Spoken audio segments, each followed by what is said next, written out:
స్తోత్రాలు. ఇదిగో ఈ సమయంలో చేరి వచ్చిన ప్రతి ఒక్కరిని మీరు జ్ఞాపకం చేసుకొని మీ మాటల ద్వారా మాకు కావలసిన వర్తమానం నుంచి తృప్తిపరచండి ప్రభువా. నాయన సంఘానికి నాకును అవసరమైన సందేశాన్ని ఇచ్చి మమ్మల్ని బలపరచమని సమయంలో మీరు నాతో మాట్లాడమని ప్రభువా. నాయన కూడి వచ్చిన ప్రతి ఒక్కరిని నాయన మీరు బలపరచండి. రానే ఉన్న వారిని త్వరపెట్టి తీసుకుని వచ్చి మీ సన్నిధానంలో నా తండ్రి మేము ఎలా నడవాలో, ఎలా ఆత్మీయంగా ఎదగాలో, ఆత్మానుసారమైన జీవితాలు ప్రతి ఒక్కరికి అనుగ్రహించి బలపరచమని యేసు నామమును బట్టి అడిగి వేడుకుంటున్నాము తండ్రి, ఆమేన్. చూద్దాము పరిశుద్ధ లేఖనములో నుండి దేవుని వాక్యాన్ని. ఈ సమయంలో మనము దావీదు కీర్తన 114వ అధ్యాయము, దావీదు కీర్తన 114వ అధ్యాయము 1 నుంచి కొన్ని వచనాలు మనం చదువుదాము. ఐగుప్తిలో నుండి ఇశ్రాయేలు అన్య భాషలు గల జనులలో నుండి యాకోబు బయలు వెళ్ళినప్పుడు యోధా ఆయనకు పరిశుద్ధ స్థలమాయను, ఇశ్రాయేలు ఆయనకు రాజ్యమాయను. సముద్రము దానిని చూచి పారిపోయిను, యోర్దాను నది వెనుకకు మళ్ళెను. కొండలు పొటేళ్ల వలెను, గుట్టలు గొర్రె పిల్లల వలెను గంతులు వేసెను. చాలు. పరిశుద్ధ లేఖనములో నుండి దేవుని వాక్యాన్ని మనము ఈ సమయంలో చదువుకున్నట్టయితే చూద్దాము. అక్కడ ఐగుప్తిలో నుండి ఇశ్రాయేలు బయలుదేరినప్పుడు వాళ్ళు వెళ్ళే మార్గములో నుండి చూడండి, అక్కడ యోధా ఆయనకి ఎలా ఉందంటే పరిశుద్ధ స్థలముగాను, ఇశ్రాయేలేమో ఆయనకి రాజ్యమై ఉన్నారని దేవుని వాక్యము సెలవిస్తూ ఉంది. మోషే నడిపించేటప్పుడు వాళ్ళు ఆ నడిచే మార్గంలో ఉన్నప్పుడు మరి దేవుడు వారిని ఎలాగ బలపరుస్తున్నారో దేవుని వాక్యంలో మనం చదువుతూ ఉన్నాం. అయితే వాక్యంలో మనము చదివితే సముద్రం అంట వారిని చూసినప్పుడు పారిపోయిందంట. ఇశ్రాయేల్ అందరూ బయలుదేరి మోషే వారిని నడిపించేటప్పుడు యోర్దాను ఎదుట మరి ఆ యొక్క సముద్రమును చూచినప్పుడు ఆ సముద్రంలో ఉన్న నీరు పారిపోయి ఎలా ఉంది అంటే రాశిగా మారిని అని మనం దేవుని వాక్యంలో చదువుతూ ఉన్నాం. వాక్యాన్ని మనం జ్ఞాపకం చేసుకుంటూ ఉన్నాం. చూడండి, యెహోషువ గ్రంథంలో 13వ అధ్యాయం 16వ వచనములో మనము చదివినట్టయితే వారు వెళ్ళే ప్రాంతాన్ని అక్కడ చదువు 13-16 వారు సరిహద్దు ఏదనగా దరినున్న అరోయేలు మొదలుకొని ఆ లోయలో ఉన్న పట్టణము నుండి చూడండి వాళ్ళు వెళ్ళే స్థలాలు వారికి ఎలా వెళ్తా ఉన్నారో, మరి ఇశ్రాయేల్ అందరూ ఆయనకు రాజ్యమై ఉన్నారని అక్కడ మనం చూస్తూ ఉన్నాము. వారందరూ కూడా యోధా వారందరూ ఆయనకు పరిశుద్ధ స్థలమై ఉన్నారని, మరి ఆ సముద్రం వారిని చూచి పారిపోయిందని, వాటికి సరిహద్దులు వేసేవాడు ప్రభువైన క్రీస్తు మాత్రమే దేవుని వాక్యంలో మనం చదువుతూ ఉన్నాం. యోర్దాను ఎలా ఉందంట, యోర్దాను నది వెనకకు మళ్ళెను, యోర్దాను నది వెనకకు మళ్ళెను. అక్కడ పొటేళ్ళు, కొండలు, గుట్టలు, గొర్రె పిల్లలు గంతులు వేసినవి వెంట. కొండలు కూడా మనకు తెలిసిందంటే పొటేళ్ళు గంతులు వేస్తాయని, కానీ ఇక్కడేమి పరిశుద్ధ దేవుణ్ణి ప్రజలతో చూసినప్పుడు కొండలు కూడా గంతులు వేసినాయి అని మనము దేవుని వాక్యంలో చదువుతా ఉన్నాం. సముద్రమా నీవు పారిపోవుటకు నీకేమి తటస్థించినది, యోర్దాను నీవు వెనుకకు మళ్ళుటకు నీకేమి తటస్థించినది. కొండలారా మీరు పొటేళ్ల వలను, గుట్టలారా మీరు గొర్రె పిల్లల వలను గంతులు వేయుటకు మీకేమి సంభవించును. భూమి ప్రభు సన్నిధిని యాకోబు దేవుణ్ణి చూడండి, యాకోబు దేవుని సన్నిధిని వణుకును. హల్లెలూయా. చూడండి, భక్తుడు అంటున్నాడు, సముద్రమా నువ్వు ఎందుకు పారిపోయావు? ఎందుకు పారిపోవలసిన అవసరం వచ్చింది, తటస్థించింది? యోర్దాను నువ్వెందుకు మళ్ళీ వెనక్కి? ఎందుకు అలా తటస్థించింది? కొండలారా మీరు పొట్టేళ్ల వలను, గుట్టలారా మీరు గొర్రె పిల్ల వలను ఎందుకు గంతులు వేస్తున్నారు? మీకేమి సంభవించింది అంటే, భూమి మీదంట ప్రభువు సన్నిధంట యాకోబు దేవుని సన్నిధిలో ఎలా ఉన్నారు? వణుకుతూ. చూడండి, ఈ సృష్టి యావత్తు, ఈ యొక్క సృష్టి అంతా కూడా దేవునికి ఏం చేస్తూ ఉంది? వణుకుచూ ఉన్నది. కీర్తనలో మనం చదివితే కీర్తన మరి ఈ యొక్క 196వ వచనంలో మనము జ్ఞాపకము చేసుకున్నట్టయితే చదువమ్మ. 94వ అధ్యాయము 9వ వచనం. కీర్తన 94:9. చెవులు కలుగు చేసిన వాడు వినకుండునా, కానకుండా ఉండునా. చూడండి, వాక్యములో మనము చూసినట్టయితే చెవులు కలుగు చేసిన వాడు వినకుండా ఉండునా, కంటిని నిర్మించిన వాడు కానకుండునా, అన్యజనులకు శిక్షించువాడు, మనుషులకు తెలివి నేర్పువాడు. చూడండి, మనుషులకు తెలివి నేర్పువాడు దండింపక మానునా. దేవుని యొక్క శక్తి ఏంటో ఈ యొక్క సృష్టి గమనించింది, సృష్టి తెలుసుకుంది. అందుకే అంటాడు, సృష్టి మిగులు ఆశతో దేవుని చూస్తానికి ఆశపడుతుందంట, ఎదురు చూస్తుందంట సృష్టి. రోమీలకు రాసిన పత్రికలో మనం ఆ మాట చదువుతాం. సృష్టి మిగులు ఆశ పెడతా ఉందంట. అయితే మనిషి ఏం చేస్తున్నాడంటే లోబడనలోని వాడుగా ఉన్నాడు. సముద్రము పారిపోవడము, మరి గుట్టలన్నీ కూడా గంతులు వేయటము మనము దేవుని వాక్యంలో చదువుతూ ఉన్నాం. అయితే ఇంకా అంటాడు, ఆయన బండను నీటి మడుగుగాను, చెక్కుముక్కి రాతిని బండనగాను, నీటి ఓటగాను ఆయన చేయువాడు. బండలో నుండి ఆయన నీటిని తీసుకుని వచ్చి తృప్తిపరిచేవాడు దేవాతి దేవుడు. ప్రజలు ఐగుప్తు దేశము నుండి అరణ్యములకు బయలుదేరినప్పుడు అరణ్యములో వారు ఆకలితో అలమటించకుండా, దాహముతో మరి దప్పికతో అల్లాడిపోకుండా దేవుడు వారి కొరకు మరి ఎంత చక్కని ఆహారాన్ని సమకూర్చారో. అరణ్యంలో ఆకాశం నుండి మన్నాని దేవుడు పంపించారు. బండ నుండి ఆ యొక్క విలువైన వారికి దాహాన్ని తీర్చారు.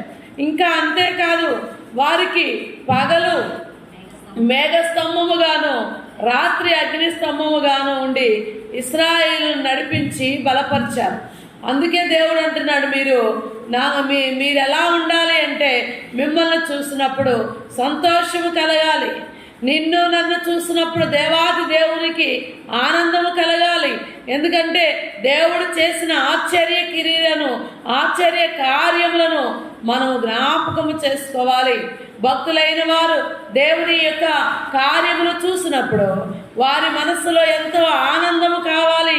ఎందుకంటే ఆహారం లేని వారికి ఆహారం ఇచ్చారు, మరి రోగిగా ఉన్న వారిని ఆయన బాగు చేశారు. మరి 3 సంవత్సరములు వారు అరణ్యములో ఉన్న వారి యొక్క ఆ యొక్క అరణ్యంలో నడుస్తూ ఉన్నా కానీ చెప్పులు లేకుండా ఉన్నప్పటికైనా వస్త్రము పాతగిల్లలేదంట. చూడండి ఎంత అద్భుతమో. ఒక్కరోజు స్నానం చేసి బట్టలు మార్చకపోతే ఎంతో మనకి చేతులు అనిపించింది. 3 సంవత్సరాలు వారు వేసుకున్న వస్త్రము పాతగిల్లలేదంట. అంత కృప దేవుడు వారి మీద ఉంచారు. అంత కృప. దేవుని దృష్టిలో మనం ఉండాలి. దేవుని దృష్టిలో మనం ఉన్నప్పుడు మనకేది అవసరమో, మనకి తిండి, వస్త్రమో, ఆరోగ్యమో ఏది మనకు అవసరమో అది దేవుడు మనకి ధారాళంగా ఇచ్చే దేవుడు. ధారాళంగా ఇచ్చే దేవుడు మన పక్షం ఉన్నాడు. మనం ఎప్పుడైతే నిర్లక్ష్యంగా ఉంటామో, మనం ఎప్పుడైతే కాదులే మన ఇష్టమైన పనులు చేసుకుందాం, మనకిష్టమైనట్టు వెళదాం, మన ఇష్టమైన మనకు కుదిరినప్పుడు దేవుణ్ణి మహిమపరుద్దామంటే కాదండి. భక్తిపరుడు లక్షణాలు అవి కాదు. భక్తిపరుడు లక్షణాలు నిత్యము, సామెతల్లో మనం చదువుతాం కదా, నిత్యము భయము కలిగి ఉండాలి దేవుడు అంటే. నిత్యము భక్తి కలిగి ఉండాలి. దేవుడు అంటే నీకు అవసరమైనప్పుడు భక్తి చేయటం కాదు, ఆపదలో మొక్కడం కాదు. నీవు ఆపదలోకి వచ్చాయా, నాకు ఈ కోరికను తీర్చు. చాలామంది సేవకుల దగ్గరికి వస్తారు, వాళ్ళకి అవసరమైనప్పుడు, వాళ్ళకి ఇబ్బంది కలగగానే సేవకుల దగ్గర పరిగెత్తుకుంటూ వస్తారు. పాస్టర్ గారు, ఇదిగో నాకు ఈ యొక్క బలహీనత ఉంది, లేకపోతే నా కుటుంబంలో ఇలాంటి శోధన ఉంది, లేకపోతే నాకు నా పిల్లల వల్ల ఇలాగ నేను నలిగిపోతున్నాను అని చాలామంది చెప్తూ ఉంటారు. కానీ వీడి టయాల్లో దేవుణ్ణి ఆరాధిస్తాము కానీ, దేవుణ్ణి మహిమపరుద్దామని కానీ, దేవుని హృదయంలో చేర్చుకుందామని కానీ, దేవునితో మాట్లాడదామని కానీ మనస్సు ఉండదు. దేవునితో మాట్లాడదామనే మనస్సే ఉండదు, ప్రార్థనలో ఉండే మనస్సే ఉండదు. వారి ఆలోచన అంతా ఏంటి అంటే అవసరమైనప్పుడు మాత్రమే దేవుణ్ణి మహిమపరుస్తూ ఉంటారు. కానీ దేవాది దేవుని వాక్యములో మనం చూస్తూ ఉన్నాము, ఆయన్ని మనం జ్ఞాపకం చేసుకుంటే ఆయన కొండ నుండి మరి కొండలను కూడా ఆయన గంతులు వేసేటట్టు చేయగలిగిన దేవుడు, గుట్టలను కూడా గంతులు వేసేటట్టు చేయగలిగిన శక్తి ఆయనలో ఉన్నదని మనం విశ్వసించాలి. ఇంకా 115వ దావీదు కీర్తనలో మనం చదువుతాము, మాకు కాదు యెహోవా అంటున్నారు భక్తులు. ఏమంటున్నారయ్యా? మాకు కాదు యెహోవా, మాకు కాదు, నీ కృపా సత్యమును బట్టి నీ నామముకే మహిమ కలగాలి. హల్లెలూయా. ఎవరికి కలగాలంట మహిమ? మాకు కాదు. ఇవాళ కొంచెం మనం ఏదైనా పని చేయంగానే, మనం ఏదన్నా కొంచెం పని చేయంగానే మనం ఏం ఆలోచిస్తామో వెంటనే నేను చాలా గొప్పగా చేశానని చెప్పి చెప్పుకుంటూ ఉంటాం, మనల్ని పొగుడుతూ ఉంటారు ఏదన్నా ఒక పని చేస్తే. కానీ ఆయన ఆకాశము నుండి బండ నుండి మరి గొప్ప కార్యములు చేసి మరి ఇశ్రాయేలు ఆకలి దప్పులు తీర్చి ఆయన మరి వాళ్ళని రానివ్వడానికి ఆ యొక్క సముద్రమే వెనక్కి వెళ్ళిపోయిందంట, యోర్దానే వెనక్కి మళ్ళిందంట, గంతులన్నీ వేసినాయి అంట గుట్టలో కొండలో. అంత గొప్ప కార్యములు చేసిన ఆయన్ని భక్తుడేమంటున్నాడు? మాకు కాదు యెహోవా, మాకు కాదయ్యా, నీ కృపా సత్యమును బట్టే నీ నామానికి మహిమ కలగాలి అంటున్నాడు. హల్లెలూయా. ఆయన నామానికి మహిమ కలగాలి, ఆయనకి కేవలము ఆయనకు మాత్రమే మహిమ కలగాలి. ఏ మనుషుడు కాదు, దేవునికి మాత్రమే మహిమ కలగాలని నువ్వు ఆరాధించినప్పుడు దేవునికి చూడండి, అక్కడ యెషయా గ్రంథము 48వ అధ్యాయము 11వ వచనాన్ని ఒకసారి జ్ఞాపకము చేసుకుందాం. నా నిమిత్తము చూడండి, నా నిమిత్తమే అలాగూ చేసిదను.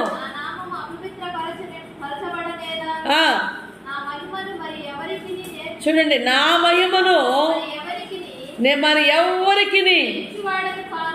చూడండి, దేవుని యొక్క మహిమ మనుషులకి ఇచ్చేవాడిని కాదు నేను, నా మహిమను నేను ఎవ్వరికి ఇచ్చువాడను కాను.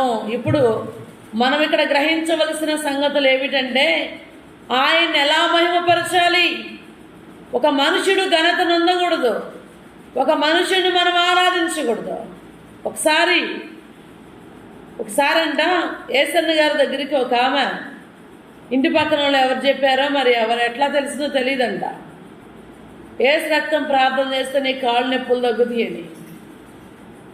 ఆమె ఆ డబ్బా తీసుకొని పోయిందంట, ప్రార్థన చేయించుకుందంట ఏసు రక్తం డబ్బాకి. దేని మీద మనసు పెట్టింది? ఆ సీసా మీద పెట్టింది. ఇంటికి వెళ్ళింది, భర్త తిడుతున్నా, పిల్లలు ఏమని అంటున్నా, ఆమె చెప్పే మాట ఏంది? అరవద్దు, ఏముంది లోనా? సీసా ఉంది. భర్త చెప్తుంది, బయట ఏదైనా గొడవ ఆడుకుందామంటే బయటకు వెళ్దాంప, బయట గొడవ ఆడుకుని వద్దాం. ఎలా అంటుంది? చూపిస్తుంది, ఎవరేమన్నా కానీ ఆ సీసాకి వెళ్ళి చేయి చూపుతుంది. చూడండి, చాలామంది అజ్ఞానంలో వాళ్ళ ఆలోచన ఎలా ఉంటుందంటే దేవునికి మహిమ ఇవ్వరు. ఏ సీసా మీదో ఏ మనిషి మీదో వాళ్ళ యొక్క మనస్సు నిలుపుతారు, కానీ దానివల్ల దేవునికి మహిమ రాదు. దేవుని వాక్యంలో మనం చూస్తున్నాం, నా మహిమ నేను మనుషులకి ఎవరికి ఇవ్వనిచ్చువాడను కాను. కనుక ఆయన్ని ప్రేమించాలి, అదేమంటున్నాడు? నన్ను ప్రేమిస్తే నేను తప్పిస్తాను, నన్ను ప్రేమిస్తే నా ఆస్తికి కర్తవ్యం చేస్తాను, నన్ను ప్రేమిస్తే వెనలేని ప్రేమను మీకు చూపుతాను, నన్ను గణపరిస్తే మిమ్మల్ని గణపరుస్తాను. ఇంతగా దేవుని వాక్యాలు వింటున్న మనము దేవుణ్ణి ఎలా మహిమపరచాలో, దేవునికి ఎలా ఘనత ఇవ్వాలో మనము దేవుని సన్నిధిలో నేర్చుకుని దేవుణ్ణి మహిమపరచాలి. ఇంకా చదువుదాం అక్కడ.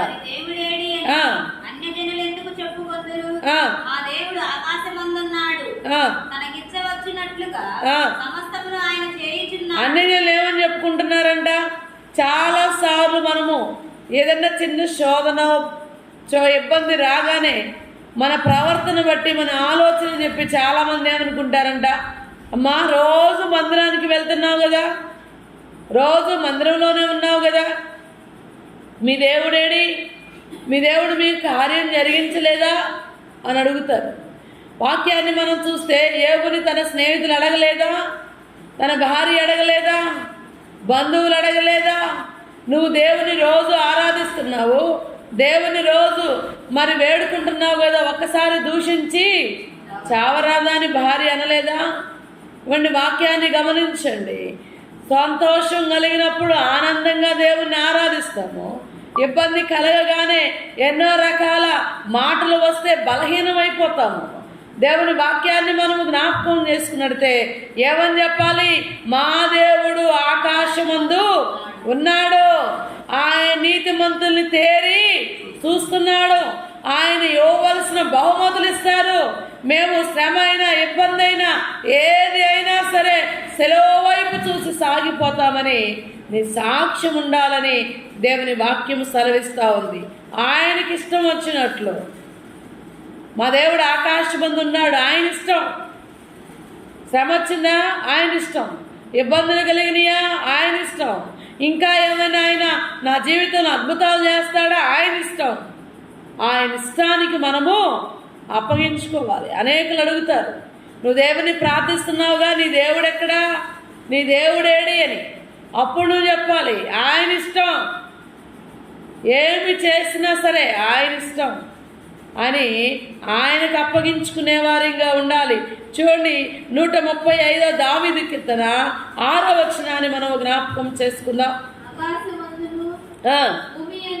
ఆకాశమందును భూమి యందును సముద్రముల యందును మహాసముద్రములన్నిటి యందు చూడండి ఆయన తనకిష్టమైనదంతయు, హల్లెలూయా, తనకిష్టమైనదంతయు ఆయన, నీ ఇష్టము కాదు, ఆయనకి ఇష్టమైనది నీ జీవితంలో జరిగించినప్పుడు నువ్వు ఒక అద్భుతాన్ని చూస్తావు. అందుకే నువ్వు ఆయనకు అప్పగించాలి.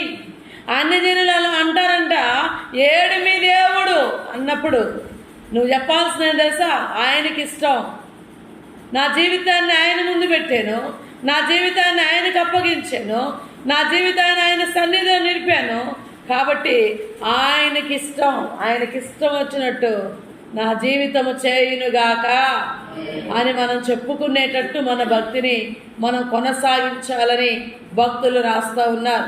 వాక్యాన్ని ఇంకా మనం చదువుదాం. చూడండి, వారి విగ్రహములు వెండి బంగారువి, అవి మనుషుల చేతి పనులు, అవి నోరుండి పలకవు, కనులుండి చూడవు, చెవులుండి వినవు, ముక్కులుండి వాసన చూడవు, చేతులుండి ముట్టవు, పాదములుండి నడవు, గొంతుకతో మాటలాడవు. ఏంటవి? ఏమా విగ్రహములు అక్కడ మనం చదువుతూ ఉన్నాం. ఆ విగ్రహములు ఎలా ఉన్నాయంట? కనులుండి వాటికి బంగారంతో చెయ్యి, వెండితో చెయ్యి, మట్టితో చెయ్యి, దేంతో అన్నా చెయ్యి. కనులున్నాయి వాటికి, చెవులున్నాయి, ముక్కులున్నాయి, చేతులున్నాయి, కాళ్ళున్నాయి, గొంతుక కూడా ఉంది. కానీ అవి చూడలేవు, వినలేవు, మాట్లాడలేవు, కదలలేవు, నడవలేవు అని చెప్తుంది. వాక్యాన్ని గమనించండి. మన దేవుడైతే ఆకాశము నుండి చూస్తూ ఉన్నారని దేవుని వాక్యములో మనం చదువుతూ ఉన్నాం. ఇంకా మనం చదివితే అక్కడ చూడండి, యెషయా గ్రంథము 44వ అధ్యాయము 9వ వచనాన్ని మనము జ్ఞాపకము చేసుకుందాం.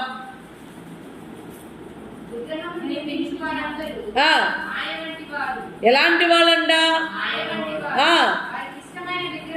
వారికి ఇష్టమైన విగ్రహములు, నిష్ప్రయోజనములు. విగ్రహము చేయువాడు ఎలాంటి వాడు? విగ్రహము లాంటి వాడు, ఉపయోగము లేనివాడు. విగ్రహంకి ఏమున్నాయండి చెప్పండి? కళ్ళున్నాయి, చెవులున్నాయి, కానీ అవి చూడడానికి లేదు, మాట్లాడడానికి లేదు. దాన్ని చేయవాడికి కూడా కళ్ళుంటాయి, చెవులుంటాయి, కానీ వాడు గ్రహించలేడు, సత్యాన్ని గ్రహించలేడు, సత్యాన్ని వాడు మనసులోనికి తీసుకోలేడని దేవుని వాక్యంలో మనం చూస్తున్నాము. 8 చదువుదాం. వాటిని చేయువారు వాటి యందు నమ్మిక ఉంచువారును వారందరూ. చూడండి, వాటిని చేసేవాడు వాటి యందు నమ్మిక ఉంచువాడు ఎలాంటి వాడంట? వాటి వంటి వారై ఉన్నారు. అంటే విగ్రహము లాంటి వాడు. వాడు కళ్ళుంటాయి, ఉపయోగం లేదు, చెవులుంటాయి, ఉపయోగం లేదు, శరీరం ఉంటుంది, ఉపయోగం లేదు. వాడు జీవించుచున్నాడు కానీ వ్యర్థమే, విగ్రహము లాంటి వాడు. కాబట్టి దాని యందు నమ్మిక ఉంచువాడు ఇలాంటి వాడని వాక్యం సెలవిస్తుంది. ఇంకా కింద వచనంలో మనం చదువుదాం. ఇశ్రాయేలులారా, యెహోవాను నమ్ముకొనుడి, ఆయన వారికి సహాయము, వారికి కేడమునైనాడు. హల్లెలూయా! చప్పట్లు కొట్టి దేవుని నామాన్ని మహిమపరుద్దాం. చూడు, దేవుని వాక్యాన్ని విగ్రహం నమ్మిన వాడు ఎలా ఉంటాడో, మరి దేవుని నమ్ముకుంటే దేవాతి దేవుడు అంటున్నాడు, ఇశ్రాయేలులారా యెహోవాను నమ్ముకోనండి, ఆయన నమ్ముకుంటే మీకు ఆయన ఎలా ఉన్నాడు? ఆయన సహాయము. నీకు ఇబ్బందులు కలిగినయా? ఆయన సహాయం చేస్తాడు. నీకు కేడముగా ఉన్నాడు, నీకు బలమునిచ్చేవాడుగా ఉన్నాడు, అండగా ఉన్నాడు, ఆశ్రయముగా ఉన్నాడు. కనుక యెహోవాను నీవు ఆశ్రయించాలి. మనుషుల్ని ఆశ్రయించామనుకోండి ఉపయోగం ఉండదండి. కానీ దేవుణ్ణి ఆశ్రయిస్తే నీ జీవితమే గొప్ప, దేవుని యొక్క సన్నిధిలో గొప్ప మేళ్ళు పొందుకొని తృప్తిపరచబడతావు. అందుకే అంటున్నాడు, ఇశ్రాయేలులారా మీరు యెహోవాని నమ్ముకొనండి. మరి విగ్రహాన్ని నమ్ముకున్నవాడు వాటిని పోలుంటాడు, యెహోవాని నమ్ముకున్నవాడు యెహోవాని పోలుంటాడు. యెహోవాని పోలిన వాడు ఎలా ఉంటాడు? యెహోవా ఎలా ఉన్నాడంటే సహాయం చేయవాడుగా ఉన్నాడు, కేడముగా ఉన్నాడు, అనేకుల్ని ఆదరించువాడుగా ఉన్నాడు, అనేకుల్ని బలపరచువాడుగా ఉన్నాడు యెహోవా. కాబట్టి మరి ఆయన్ని నమ్ముకోనండి అని దేవుని వాక్యాన్ని మనం చదువుతూ ఉన్నాం. ఇంకా అంటాడు, అహరోను వంశస్థులారా యెహోవాను నమ్ముకొనండి, ఆయన వారికి, చూడండి, ఆయన వారికి సహాయము, వారికి కేడము. యెహోవా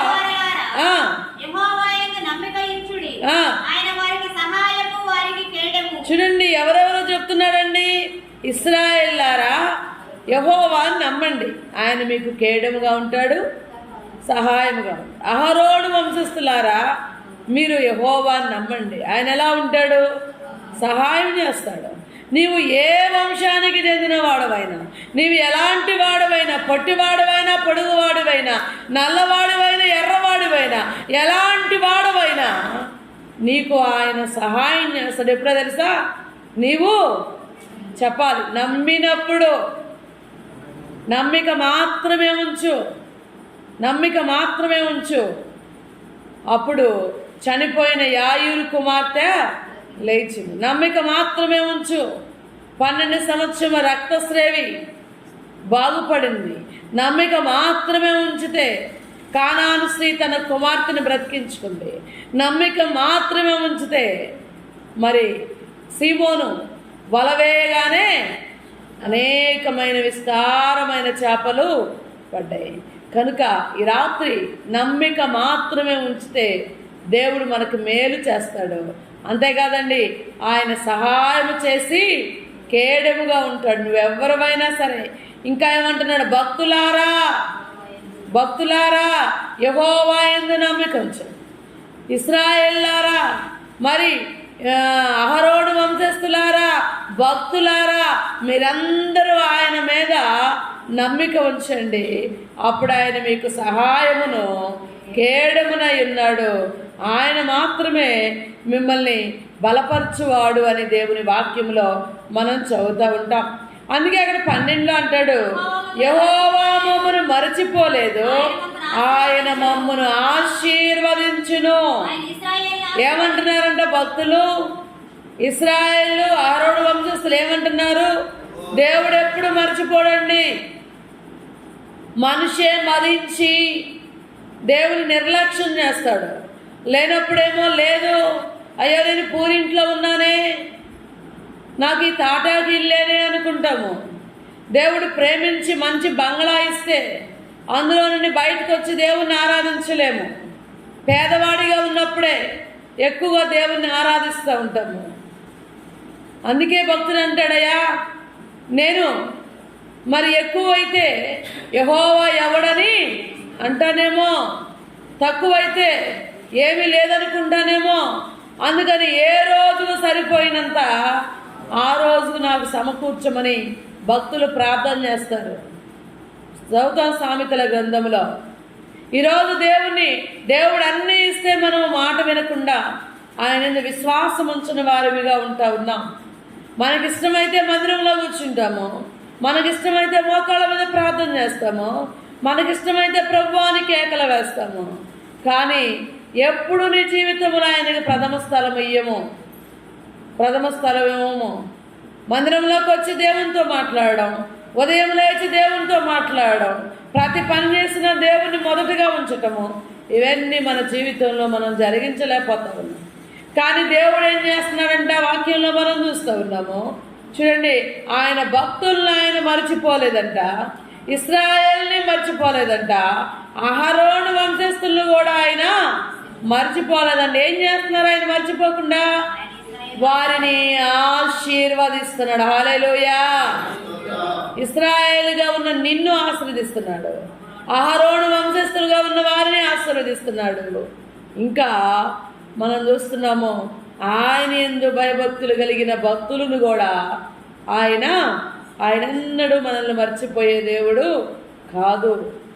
మనమే దేవుణ్ణి కొన్నిసార్లు కొన్ని సందర్భాల్లో కొన్ని కష్టం వచ్చినప్పుడు అబ్బా ఏమి ఆరాధించేమిలే, అబ్బా మాకు టైం లేదులే అని చెప్పి నిర్లక్ష్యంగా ఉంటాం. కానీ ఆయన మర్చిపోలేదు. దావీదు కీర్తన 98వ అధ్యాయము 3వ వచనాన్ని మనం జ్ఞాపకం చేసుకుందామా? చూడండి, ఇశ్రాయేలు సంతతికి తాను చూపిన విశ్వాసతను ఆయన జ్ఞాపకం చేసుకున్నాడు ఇశ్రాయేల్ని. ఇంకా అంటాడు అక్కడ 13లో, పిన్నలనేమి పెద్దలనేమి తన యందు భయభక్తులు గల వారిని యెహోవా ఆశీర్వదించును. హల్లెలూయా. ఎవరెవరిని ఆయన ఆశీర్వదించేది? ఆశీర్వాదం కావాలండి. నేను ఆలయానికి వచ్చాను, సంవత్సరానికి ఒకసారి వచ్చి వాగ్దానం తీసుకుంటే ఆశీర్వాదం వచ్చిందండి. ఆశీర్వాదం ఎట్లా వచ్చింది? చిన్నలు పెద్దలు యెహోవా యందు ఎలా ఉండాలంట? భయభక్తులు. ఎవడు భయభక్తులు కలిగి ఉంటారో వారు చిన్నవారైనా సరే పెద్దవారైనా సరే ఆయన యందు భయభక్తులు కలిగిన వారిని ఆయన ఆశీర్వదించునని దేవుని వాక్యములో మనం చూస్తూ ఉన్నాం. దేవుని వాక్యాన్ని మనం చదువుతూ ఉన్నాం. ఇంకా అంటాడు, యెహోవా మిమ్మును మీ పిల్లలను ఏం చేస్తారంట? ఆయన నా యందు భయభక్తులు కలిగి ఉన్న ఆ పిల్లలని, మిమ్మల్ని మీ పిల్లల్ని నేనేం చేస్తానంటే వృద్ధిలోనికి తీసుకువస్తాను. ఎంతో కష్టపడుతున్నావు, నేను మా పిల్లల్ని గొప్పగా చదివించాలి, నేను మా పిల్లల్ని గొప్ప డాక్టర్లు చేయాలి, నేను మా పిల్లల్ని పెద్దగా ఏదో టీచర్ని లేకపోతే ఇంకా ఏదో చేయాలని పిల్లల కొరకు ప్రయాసపడుతూ ఉంటారు తల్లిదండ్రులు. కానీ దేవుని అనుగ్రహం లేకపోతే నీ కష్టమంతా జీరోనే, నీ కష్టమంతా వ్యర్థమే. అందుకే అంటున్నాడు, యెహోవా యందు భయభక్తులు గల వారిని ఆయన ఆశీర్వదించి వారి పిల్లల్ని వారిని యెహోవా ఆశీర్వదించి వృద్ధిలోనికి తీసుకొస్తారంట. వృద్ధిలోకి రావాలంటే ఎవరి కృప కావాలి? దేవుని కృప కావాలి. లేదండి పగలు రేత్రి అయ్యో పని కాలంలో పని చేసుకోకపోతే ఎలాగండి? ఆదివారం విడిచిపెట్టి పనికి వెళ్తున్నావు, దేవుని సన్నిధిని వదిలిపెట్టి దొంగలాగుంటున్నావు. ఇక నీ పిల్లలు ఎలా వృద్ధి అవుతారు? నీ పిల్లలు వృద్ధి కావాలంటే యెహోవా అనుగ్రహం కావాలి. యెహోవా అనుగ్రహం కావాలంటే ఆయన సన్నిధిని నువ్వు వెతకాలి. ఆయన యందు భయభక్తులు కలిగి ఉండాలి. చిన్నలు పెద్దలు అన్ని తరాల వారు ఆయన ఆరాధించి ఆయన సన్నిధిలో ఉన్నప్పుడు ఆయన అనుగ్రహాన్ని పొందుతారు. ప్రార్థన చేసుకుందామా? దేవుడి మాటలు మన వినికిల్లో దీవించునుగాక. ప్రార్థన చేసుకుందాం. దేవుని సన్నిధిలో ఉన్న మనము ప్రార్థన చేద్దాం. ప్రభా, ఇప్పటి వరకు మీరు మాతో మాట్లాడారు, మమ్మల్ని బలపరిచారు. ప్రభా, మమ్మల్ని మీరు మర్చిపోలేదని చెప్పారు. నాయన ఇశ్రాయేలులారా, నేను మిమ్మల్ని అన్ని విషయాల్లో ఆశీర్వదిస్తాను. యాకోబు వంశస్థులారా, మిమ్మల్ని నేను ఆశీర్వదిస్తానని దేవుని వాక్యాన్ని మనం చదువు